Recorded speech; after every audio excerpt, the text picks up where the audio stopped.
Baik, bismillahirrahmanirrahim. Assalamualaikum warahmatullahi wabarakatuh. Selamat pagi semuanya, selamat pagi teman-teman. Perkenalkan, saya Marhana Hasana beserta dengan kawan saya bernama Nadia Arina Sofa.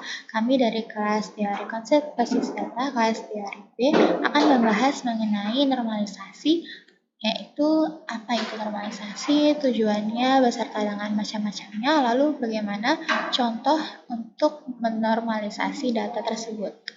Langsung saja, apa itu normalisasi? Normalisasi merupakan proses penataan struktur tabel ataupun relasi basis data yang sesuai dengan rangkaian aturan yang disebut dengan bentuk normal untuk mengurangi kerangkapan, ambigu relasi data, meningkatkan integritas data, serta mempermudah modifikasi dalam pemodelan data.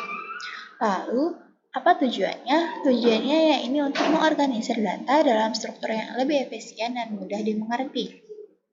Baik, masuk ke dalam macam-macamnya. Di sini kami membahas mengangkat 3 macam.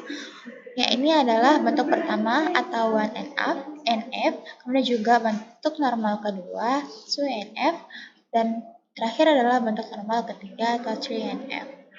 Baik, pada tahap pertama ini merupakan tahap dasar dalam normalisasi.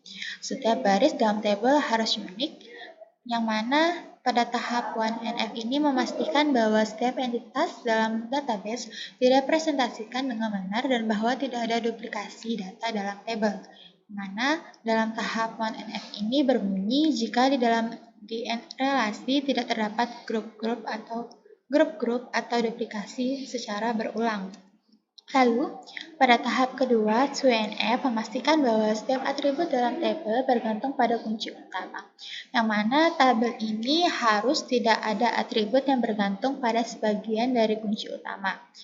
Tahap 2NF memastikan bahwa tidak ada redundansi data dalam tabel.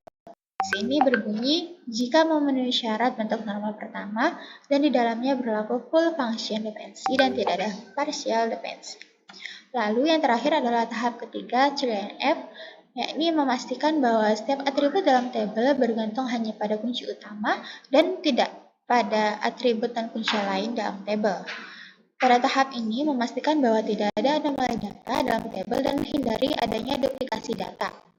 Yang berbunyi, jika memenuhi syarat bentuk normal kedua dan di dalamnya tidak terdapat transitive dependency. Selanjutnya, saya akan menjelaskan tentang cara melakukan normalisasi pada masing-masing bentuk normal, di mana pada tahap pertama adalah dengan cara menghilangkan duplikasi kolom atau atribut dalam tabel yang sama, sehingga kolom atau atribut bernilai atomik atau tunggal dan bukan bernilai ganda atau multi-value atribut. Dalam tahap kedua, setiap atribut non-primer dalam tabel harus fungsional penuh tergantung pada fungsi primer. Dan dalam tahap ketiga, tidak ada atribut non-primer dalam tabel yang transitif tergantung pada fungsi primer.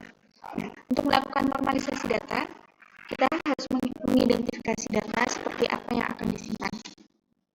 Di sini ada contoh database struk penjualan. Untuk menormalisasikan data, kita menuju dalam tahap normalisasi 1NF, di mana suatu tabel dikatakan 1NF jika dan hanya jika setiap atribut dari data tersebut hanya memiliki baris tunggal dalam satu baris. Sehingga tabel yang belum dinormalisasi perlu diubah. Bisa dilihat dalam kode faktur KD001 memiliki kode barang dan nama barang harga serta KITY lebih dari 1, dan juga KD002 memiliki kode barang, nama barang, harga, dan KITY lebih dari 1. Di sini kita bisa merubahnya agar setiap baris itu memiliki nilai tunggal menjadi seperti berikut. Nah, dalam tabel ini kita sudah melakukan normalisasi 1NF, di mana setiap satu baris memiliki nilai tunggal. Kemudian, untuk tahap kedua, dalam syarat 2NF adalah tidak diperkenankan adanya partial fungsional dependensi kepada primary key dalam sebuah tabel. Apa itu fungsional dependensi? Fungsional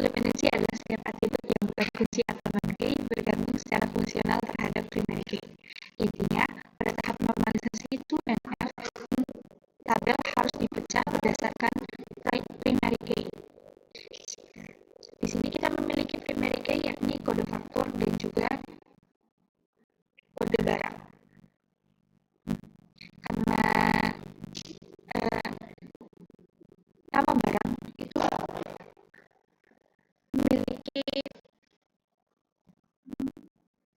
atau bergantung pada kode barang dan juga harga itu bergantung pada kode barang. Maka kita memisahkan data menjadi dua tabel, yakni tabel barang dan juga tabel transaksi. Di mana tabel barang memiliki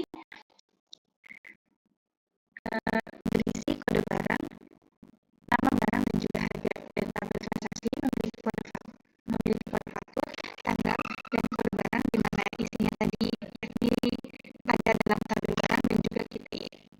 Kemudian untuk melakukan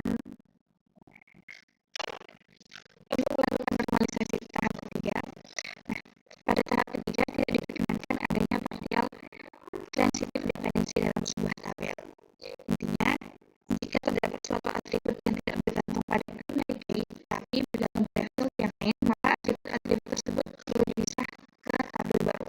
Nah, contohnya ada pada atribut key, di mana kolom tersebut tidak bergantung langsung pada primary key kode faktur, melainkan bergantung pada kolom kode barang. Jadi, setelah dinormalisasi, tahap ketiga akan menghasilkan tabel sebagai berikut.